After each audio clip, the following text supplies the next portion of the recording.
Graça e paz. Mais uma vez é uma alegria estar com vocês, mais uma vez é uma felicidade participar desse momento de festa, de celebração da igreja no seu aniversário. Queria convidar a todos a abrirem suas Bíblias lá no Evangelho de Mateus, no capítulo 28, seu último capítulo, final desse Evangelho de Mateus, capítulo 28, e eu vou ler, a igreja apenas irá acompanhar a leitura, começando no verso 16 e indo até o verso de número 20. Mateus, capítulo 28, versos de 16 a 20.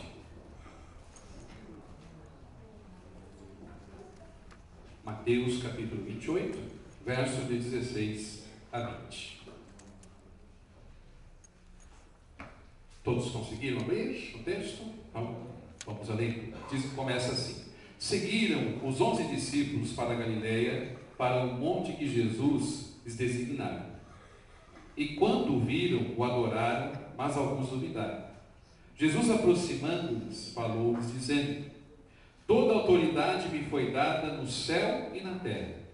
Ide, portanto, fazei discípulos de todas as nações, batizando-os em nome do Pai e do Filho e do Espírito Santo, ensinando-os a guardar todas as coisas que vos tenho ordenado. E eis que estou convosco todos os dias, até a consumação do século. Amém. Vamos orar mais uma vez, suplicando aí a iluminação e a inspiração também do Espírito Santo para nós nessa hora. Muito obrigado, Pai. Obrigado pela Tua Palavra, porque é a Tua Palavra para a nossa vida. Obrigado porque a Tua Palavra é fonte inesgotável para a nossa vida espiritual, é orientação segura para o nosso testemunho, e ela também revela a Tua vontade, o Teu propósito para a vida da Tua igreja, para a vida do Teu povo. E agora suplicamos que o Espírito Santo, o seu poder, a sua manifestação na nossa vida, possa iluminar a nossa mente e também inspirar os nossos corações a recebermos a Tua Palavra nesta hora. Por isso, Pai, que o nosso coração e a nossa mente sejam um campo fértil, onde mais uma vez a Tua Palavra é lançada, que possa então crescer, desenvolver no nosso interior e assim produzir muitos frutos, Pai. Frutos para o Teu reino, frutos para o crescimento da Tua igreja, frutos, ó Pai, para alcançar vidas que ainda não têm a oportunidade de seguir a Jesus como Senhor, como Salvador e Mestre, e também, ó Pai, ainda não tiveram a oportunidade de receber a bênção da salvação que o Senhor nos dá.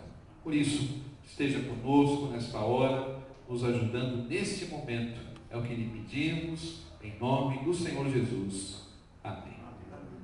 Conforme o relato aqui do Evangelho de Mateus, e a parte final desse Evangelho, como a gente percebe nos demais Evangelhos também, tanto em Marcos quanto em Lucas e João, é o momento então que Jesus entrega, ele dá uma missão, ele então comunica aquilo que tem que ser a vontade de Deus para a vida da igreja, para a vida do seu povo, para a vida então dos salvos e dos redimidos. Então, antes de deixar os discípulos ir ao Pai, ele então passa a dar instruções e tarefas que deveriam fazer parte do dia a dia e da agenda da igreja.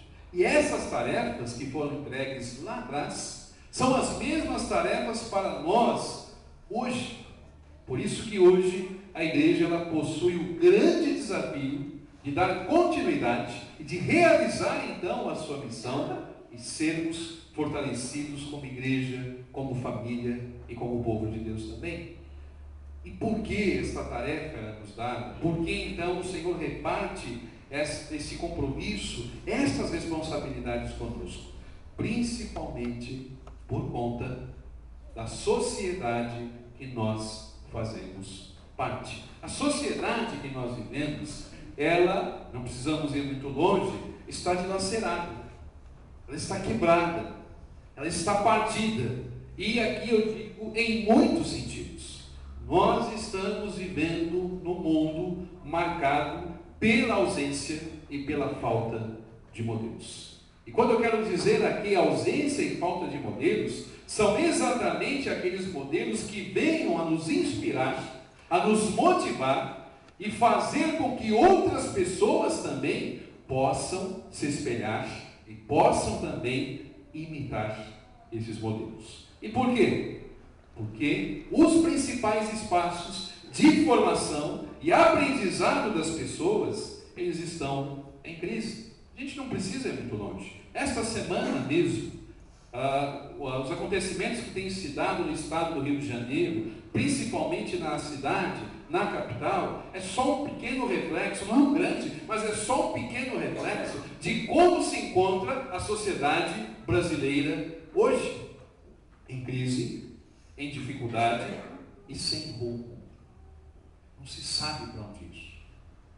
Não se sabe que caminho tomar, que orientação, o que fazer, como sair então dessa situação, de toda essa armadilha que infelizmente a sociedade se encontra.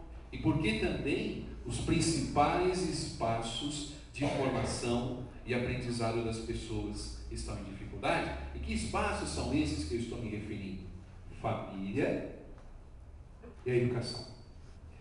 Hoje, o contexto familiar, também sabemos muito bem disso, ele vive os seus momentos de crise, mas eu gostaria de destacar aqui principalmente algumas coisas que revelam então essa crise e essa dificuldade que nós estamos passando. Primeiro, nós somos uma sociedade atarefada, sem tempo para dedicar às outras áreas da nossa vida, inclusive tempo para estarmos em família e com as pessoas que nós amamos. Segundo, nós somos uma sociedade que é calcada ou está baseada no consumismo. E quando eu digo calcada, é porque, curiosamente, não sei se você percebeu, você é aquilo que você consome. É assim que a sociedade não é. É assim que as outras pessoas, então, muitas das vezes querem ser reconhecidas, querem ser, então, apresentadas. Você é exatamente aquilo que você consome. Outro fator também que nós vamos perceber, a mídia em geral e os outros meios de comunicação têm, na verdade, prestado um desserviço à sociedade como um todo. Se nós juntarmos tudo aquilo que é veiculado, se nós juntarmos tudo aquilo que é transmitido, eu passo a perguntar a vocês, há alguma coisa aproveitável nisso? Não falo só de televisão, internet, mas falo também daquilo que é veiculado, transmitido pelas redes sociais. E a escola? A escola, nós bem sabemos que hoje ela está sucateada, e não é só o ensino público, ensino particular também. Quantos professores estão desistindo da sua missão de ensinar, direcionar, porque não têm mais condições por uma série de fatores, não suportam mais, não aguentam mais seguir então com a tarefa de ensinar e preparar outras vidas. A escola então, ela deveria ser um espaço de complementação daquilo que deveria ser transmitido já em casa, primeiro em casa. Ela está muito distante muitas vezes de cumprir o seu papel. Só que há um fator aqui que é interessante. Para alguns especialistas, 40% do caráter de uma pessoa, ele vai sendo formado até os 3 anos de idade dela. E 80% até os 8 anos de idade. Os 20% restantes serão formados, então, ao longo da vida do indivíduo, da pessoa, até que ela parta desse mundo. Isto, se a família e a escola cumprirem a sua tarefa. A preocupação diante deste quadro, o que nos incomoda, ou deveria nos incomodar, diante disso tudo, é o que é que vai acontecer com esta geração e com as outras que virão. Que formação, que exemplos eles terão. Talvez vocês também estejam se perguntando: pastor, faltou uma coisa aí. O senhor falou da família, o senhor falou da educação, da escola e a igreja. Onde é que ela fica nisso tudo? A igreja, ela também passa os seus momentos de crise. A igreja também vive os seus momentos de crise. E apenas lembrando que a igreja ela não é uma sociedade à parte. Nós não somos uma sociedade à parte. Nós não somos uma sociedade alternativa. A gente vive à parte do mundo que está aí fora. Ao contrário, nós fazemos parte dele também. Nós também estamos inseridos neste mundo em crise, neste mundo em dificuldade também.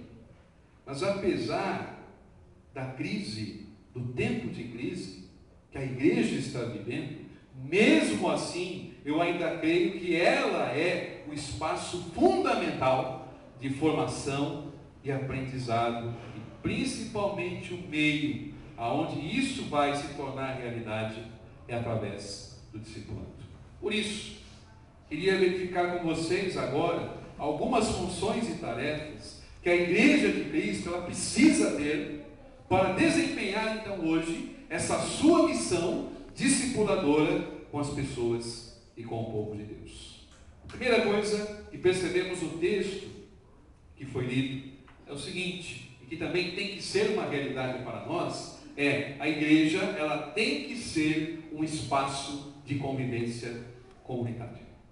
Quando a gente lê então esse texto, a porção final do Evangelho de Mateus, o seu último capítulo, no capítulo 28, dos versos 16 a 20, nós vamos verificar que as orientações que são dadas aqui pelo próprio Jesus, elas são claras.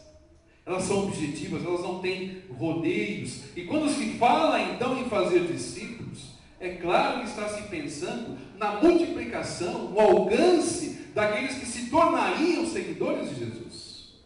Mas fazer discípulos, ela implica numa tarefa coletiva. Em outras palavras, fazer discípulos é uma responsabilidade de toda a igreja. Não é só na figura do pastor, na figura do conselho, na figura de determinada liderança, mas é a responsabilidade de cada um de nós. Se formos percorrer as páginas, principalmente do Novo Testamento, desde os Evangelhos até as cartas, nós vamos perceber exatamente que esta tarefa, este compromisso e esse envolvimento cabe a toda igreja e a todo povo de Deus. Essa função comunitária, ela tem uma finalidade. Ela tem aí uma função que é justamente o quê? Um testemunho contra uma sociedade marcada pelo egoísmo. Ou seja, quando estamos reunidos, quando estamos juntos, não só em culto, não só em outros momentos e atividades da igreja, mas quando nos reunimos para estarmos juntos de fato, nós estamos sinalizando ao mundo que nós não concordamos com a maneira, com o jeito, com a forma que o mundo então estabelece como deve ser a sociedade. Se nós formos bem avaliadas a situação, sabemos bem qual vai ser o fim então daquilo que o mundo deseja para a igreja. É o caos. É a crise que parece que não tem mais fim. São dificuldades que são inúmeras e a gente não se consegue encontrar uma alternativa ou então uma saída aí no final do túnel. Por isso que a igreja ela tem que ser esse lugar, esse espaço, tem que praticar então esta vivência como grupo, como comunidade que convive, que vive, que compartilha, que luta exatamente contra o egoísmo que marca o mundo que nós vivemos. A tecnologia, ela facilitou e muito a nossa vida. Não é verdade? Quem poderia imaginar que em tempo real você pudesse conversar com uma pessoa do outro lado do globo? O que antes era para se receber notícias, para se ter ideia do que estava acontecendo em outras partes do mundo, se levava um certo tempo. Talvez essa geração nova não tenha mais essa noção, mas eu ainda sou do tempo, acredito que o reverendo Franklin também esteja dessa época, onde se levava um mês ou um tempo mais para saber o que estava acontecendo por aí, ou quais eram as novidades que estavam pipocando no mundo. Mas hoje não, tudo está fácil, o acesso está fácil, nós temos uma facilidade enorme, exatamente pelo avanço da tecnologia. Ela facilitou muito a nossa vida, eu repito, mas também ela nos afastou presencialmente das pessoas. Quero dar um rápido exemplo. Uma vez eu estava no shopping com a minha esposa, estávamos na praça de alimentação, e a gente acaba indo ir ao cinema ou dar uma volta no shopping, passear um pouco para descontrair, e a gente costuma fazer o exercício de observar o comportamento das pessoas. Não para fazer fofoca, o tipo de coisa, mas perceber como é que a sociedade ela está sendo, o que é que ela está fazendo. E me lembro, isso me marcou bastante, nós estávamos sentados numa mesa, 3 mesas à distância de nós, havia uma família bonita, um pai, uma mãe, acho que eram 3 filhos, mas uma coisa nos chamou a atenção, ninguém se falava entre si, todos estavam de celular na mão, assim. O momento, a hora que deveria ser de estarem juntos, conversando, rindo, ou até os pais naquele momento aproveitando a oportunidade para ensinar os filhos. Aquilo estava virando um momento de isolamento daquela família. Ou seja, a tecnologia é boa, eu não sou contra a tecnologia. Pelo contrário, se ela está aí para utilizarmos, se ela está aí para facilitar a nossa vida, mas ela não pode, em hipótese alguma, substituir a nossa convivência, a nossa relação. E quando nós vivemos como comunidade de fé, nós temos aí a oportunidade do quê? De sairmos um pouco do nosso mundo particular, o nosso mundinho pessoal, e principalmente sermos confrontados pelo irmão e pela irmã. Por isso que hoje muitas pessoas têm dificuldade para virem à igreja. Não gostei do que você falou. Não gostei do que foi dito. O que está acontecendo? O que está acontecendo com as pessoas? Não podem mais serem exortadas, chamadas a atenção, não podem mais receber um chacoalhão para acordar, para perceber o que estão fazendo, ou que modo, que maneira que as suas vidas estão. A igreja entende as pessoas, deve ser esse espaço de convivência, como um sinal contra tudo isto que essa sociedade tem imposto contra nós. Segundo, a igreja deve ser um espaço de serviço. Você pode dizer, pastor, é óbvio, né? Lógico, a igreja tem que ser um espaço de serviço. Mas a igreja, ela deve ser entendida aí como um espaço de serviço, exatamente porque a ação da igreja, ela deve imitar a própria ação de Deus nas nossas vidas. Serviço na igreja, ou servir, deve ser antes uma iniciativa de todos nós. Não esperar pelo outro.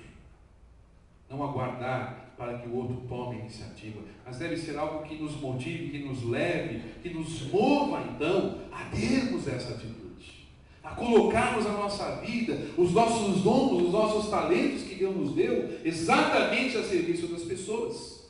E serviço que não é motivado pelo amor de Deus, vocês vão me desculpar, é caridade de celebridade no fim de ano. Não é bonito quando você vê na televisão? Todas aquelas celebridades bonitas, bem vestidas, bem arrumadas, entregando lá presente, fazendo lá a sua doação, mas quando as câmeras desligam, a gente não vê. A coisa muda de figura, a cena muda completamente. Serviço que não me incomoda, serviço que não me incomoda, que não me faz ver no outro a maneira mais concreta de eu expressar o amor de Deus, que nem abraço de político em tempo de campanha. Opa, esse ano é tempo de eleição. Infelizmente, a gente acaba imitando os bons exemplos. Por isso que nós precisamos reaprender a servir como Cristo. Ele é o exemplo. Ele é o modelo, Ele é a inspiração para o nosso ser como igreja. Ele veio para servir. A vida dele foi gasta em servir o próximo. Basta lembrar da história que Jesus conta lá no Evangelho de Lucas, no capítulo 10, onde ele conta a parábola do bom samaritano. Depois que ele conta aquela parábola, vem então o fariseu, intérprete da lei, o homem que se dizia entender da Bíblia, e Jesus pergunta: quem que é o teu próximo? Aquele que tem que ser alvo da minha ação, do meu serviço. E Jesus responde então, lá no verso 37, vai você e faça igual. Vá você e faça igual. Há uma frase que está no livro do reverendo Messias Anacleto Rosa, pastor já jubilado, emérito, da primeira IPI de Londrina, que ele diz o seguinte: as palavras convencem, mas os exemplos arrastam. Logo, o exemplo fala mais alto. A terceira condição, ou a terceira função da vida da igreja: a igreja deve ser um espaço de ensino e de aprendizado. Hoje, nós vivemos também na sociedade da informação, não é mesmo? A tecnologia, mais uma vez, está aí para comprovar isso. As informações chegam a nós de todos os lados, de todas as formas, de todas as maneiras e numa velocidade incrível. Só que num dia, nós somos bombardeados por informações, uma fração de segundos. Não é verdade? Se você abre o seu WhatsApp, se você vai verificar o seu e-mail, se você vai entrar lá na sua conta do Facebook, passe um dia sem abri-los, sem acessá-los, e a sua caixa vai estar lotada, ela vai estar cheia. Mas quais os efeitos que essas informações têm sobre a nossa vida? Eu gostaria de dar a resposta: geralmente, nenhum. Dependendo do que vem para nós, efeito nenhum. Por quê? Porque nós vamos tomando conhecimento de algo, logo em seguida chega uma outra mensagem. E aquilo que havíamos recebido primeiro vai passando, e a gente já, o que acontece? A gente já esqueceu. E nem lembro mais. Olha, eu te mandei uma mensagem, te mandei um vídeo, etc. Eu nem vi, o negócio aqui está indo tão rápido que eu nem percebi. Então, as informações vão chegando, elas vão se acumulando. Só que é curioso que as informações, elas funcionam no nosso cérebro da mesma maneira, digamos assim, dessas mensagens que a gente recebe, então, seja no celular, no tablet, ou aí no nosso e-mail. O que o cérebro faz? Se aquilo não provoca nada em mim, se aquilo não me toca de alguma maneira, o que eu faço? A gente despacha para lixeira. Nosso cérebro faz isso. Ele joga em algum lugar da nossa memória, só que como aquilo não nos chamou a atenção, não nos tocou de uma certa maneira, vai ficar bem escondido no canto da nossa memória e dificilmente nós vamos lembrar. Porque estas mensagens, estas informações, elas não causaram um impacto profundo em nós. Agora, quando algo fala de uma certa maneira conosco, quando algo então nos ajuda a refletir aí sobre a vida e principalmente sobre as suas questões, isso significa o quê? Que nós estamos sendo formados. A própria palavra formação, ela vem de forma. Forma, aquilo que tem na cozinha. A gente faz o bolo, a gente faz a torta. Inclusive, na metalurgia, é aquilo que vai moldar uma peça. Forma, então, é aquilo que vai dar um molde para aquilo. Seja o bolo, seja a torta, ou seja a peça que está sendo feita. Isto é, aquilo que fala ao nosso coração vai se informando dentro de nós. E esta é uma das funções da palavra de Deus na nossa vida. Por isso que Jesus aqui capítulo 28, no verso 20, ele fala de maneira bem clara, ensinando-os a guardar todas as coisas que vos tenho ordenado. Ensinar e ser ensinado é receber então a palavra como parâmetro para a nossa conduta. Ensinar a guardar todas as coisas, como diz o texto, é fazer com que essa palavra seja aí auxílio para as nossas decisões, para as nossas escolhas e para a postura que nós precisamos ter, principalmente diante da vida, diante do mundo em crise, em dificuldade e caótico que nós vivemos. Por isso, eu pergunto a você, nós podemos ouvir a palavra de Deus em qualquer lugar? Sim. E com a facilidade da tecnologia, muito mais. Nós temos essa condição hoje. Mas aí eu pergunto, e o momento privilegiado para você parar e dar atenção a esta palavra? Qual é? O espaço de aprendizagem, de ensino e de formação para a nossa vida. Por isso que o desafio de sermos e fazermos discípulos, ele passa exatamente por aquilo que nós não só entendemos, mas aquilo que principalmente nós somos como igreja. E aproveitando esta ocasião de aniversário, queria deixar uma pergunta para todos vocês aqui presentes. Qual é o seu sonho de igreja?